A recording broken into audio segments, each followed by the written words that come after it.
What's happening, everybody? James Hancock here, back to review episode 8 of The Young Pope.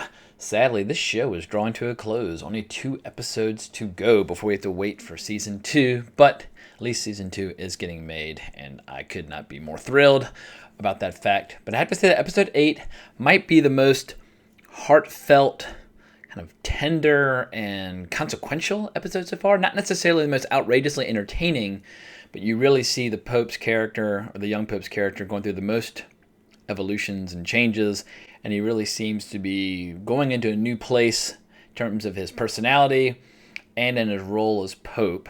But more to come on that as I go through the recap. I just want to say I really was moved by this episode, even if I didn't find myself cackling wildly with glee the way I typically do for most of these Young Pope episodes. So without further delay, let's get into the meat of the episode and what continues to make this show not required viewing, because it shouldn't sound like homework.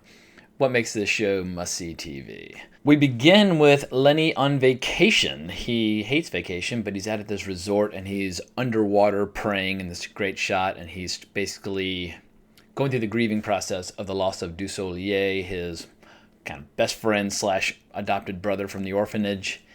And at the very least, he believes that Dussolier is with God now, and he's praying to God to remind Dussolier of all the great times they had as boys when they ran away together, and how much fun they had just sitting there and watching Sister Mary shoot hoops, and what a simple pleasure that was. We see Sister Mary's going through her own grieving process. Lenny, you can tell, is kind of at his wit's end. He's still debating whether or not he wants to resign.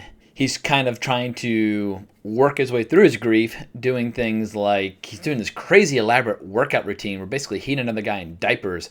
It's kind of like jiu-jitsu and a massage all at once, where they're kind of rolling around and grappling as Lenny's being kind of yanked and pulled into various positions. I'm sure it probably makes you feel good, but it's pretty intimate way to work out. And we see him getting massages and that sort of thing. But he meets with this marketing guru, Sophia, and asks her essentially what they've done wrong, because all of his plans and goals and ambitions and strategies seem not to be playing out. And she says that they forgot the simple lesson of the carrot and the stick.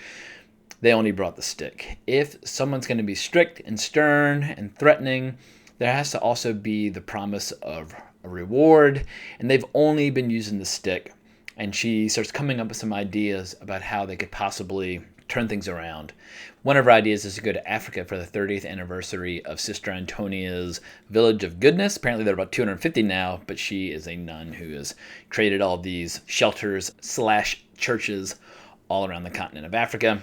Lenny is not too keen on it because he believes that Antonia has halitosis and he doesn't like to travel, but he kind of is thinking about it. There's a really cool scene when Lenny finds out that Elmer Cohen, his favorite author, is on vacation in Rome, and they meet and they have a long conversation about sex and sin and vice. And contrary to what a lot of people think about priests, Lenny admits that he's not shocked by sex because priests deal with sin and confession all the time, and they get almost kind of blasé about it, whereas Cohen, all of his books are about kind of the destructive short-sightedness of having thousands of affairs, and it's interesting how they both wrestle with similar concerns of humans, but they go about it in entirely different ways. And it's great to see in their mutual respect and them having this great intellectual conversation about a topic that is always of intense interest to everybody. Cohen has this great bit where he says he basically uses writing to disguise his boundless ignorance. And they're talking about details they remember from their sexual encounters. And Lenny, who's only had one girlfriend, remembers every single detail very clearly. And Cohen, who's at thousands, essentially remembers very specific perverse deeds he did with individual women. So just interesting contrasting personalities, but I love that scene. One of the big turning points, though, is when Lenny comes to Spencer and tells him, and Spencer sadly is getting sick, and the doctors don't even know what he's sick with, but Lenny tells him he's not going to resign, that he's going to be Pope till the day he dies, but he needs Spencer's help to kind of get back on the path that he should be on. And Spencer basically says, look, you've lost your faith, which happens to every single priest. What's important is not what brought you to the faith in the first place, your calling. What's more important is your second calling. The second calling is when you enter the mature phase of your career as a priest. And he says the adventure of your papacy would be incomplete or over, essentially, if I held your hand and showed you the way. This is something you have to find for yourself. And Lenny is floored and essentially describes Spencer as the best possible spiritual father one could have. It's a very tender, heartfelt moment between these two guys. So Lenny ignites a bit of a media frenzy when he decides to go to Africa on his first big public appearance trip to meet with Sister Antonia and her village of goodness.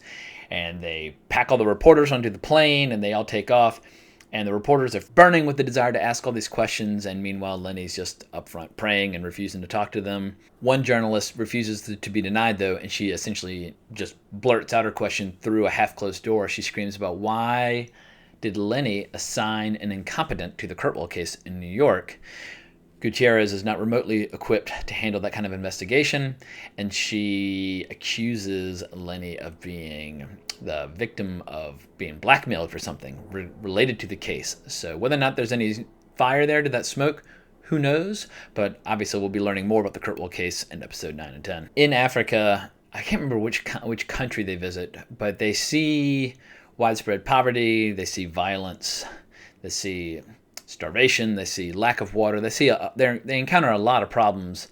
And on the surface, at least, Sister Antonia's little village of goodness is an oasis.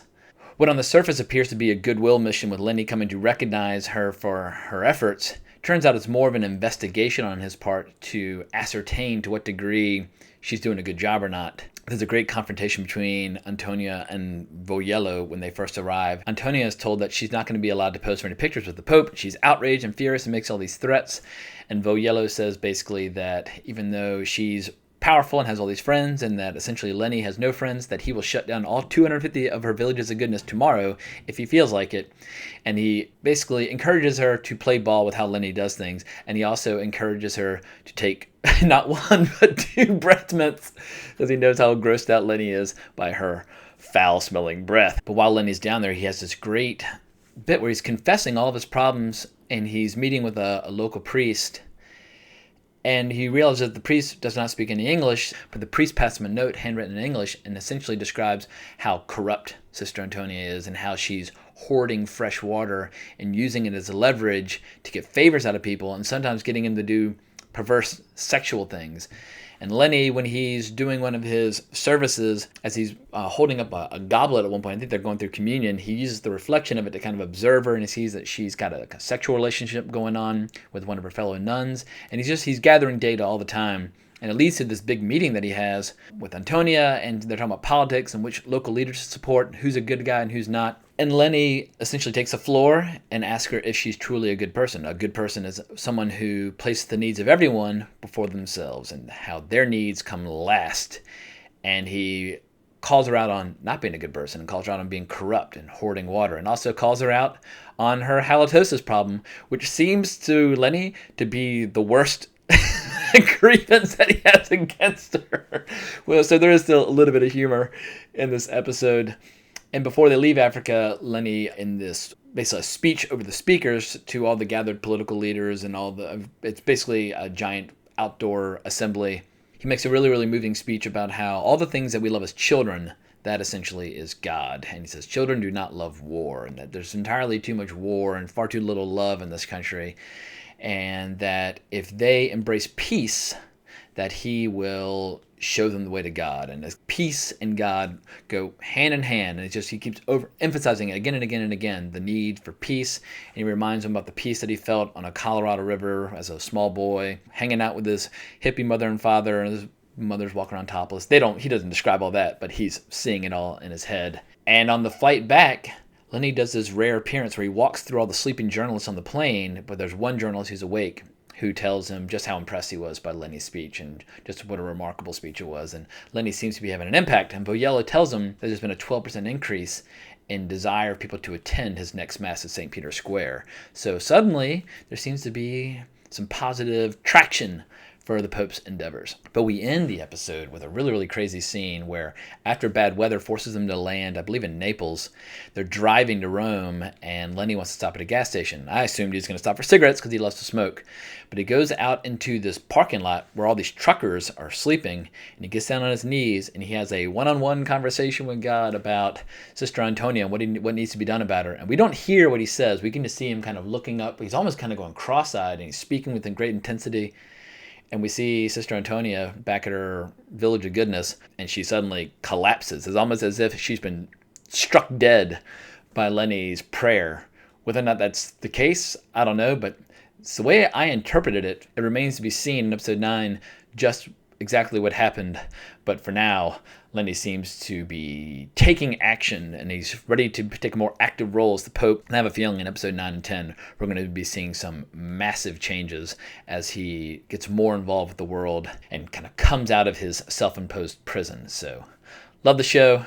Sad to see it ending, but I'm very excited to see how they wrap things up. And we got season 2 to look forward to. So hope you enjoyed this video. Hope you are enjoying The Young Pope. Give me a shout on Twitter at Colbrax. Check out my podcast, Wrong Reel, if you feel so inclined, on iTunes. I got a link down below in the show notes. So at any rate, I'm going to wrap this sucker up. Talk to y'all soon.